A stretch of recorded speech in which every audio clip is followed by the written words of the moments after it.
You ask Tiger to solve. This deals with linear equations with one unknown. The final result is y equals 12.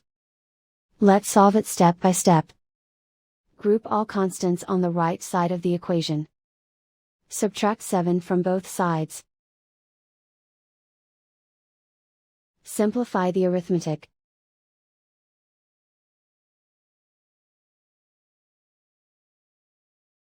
Isolate the y. Multiply both sides by inverse fraction 3/2. Group like terms. Multiply the coefficients.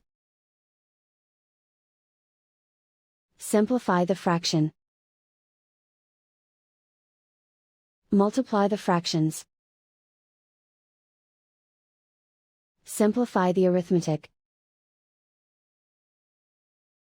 And so the final result is y equals 12.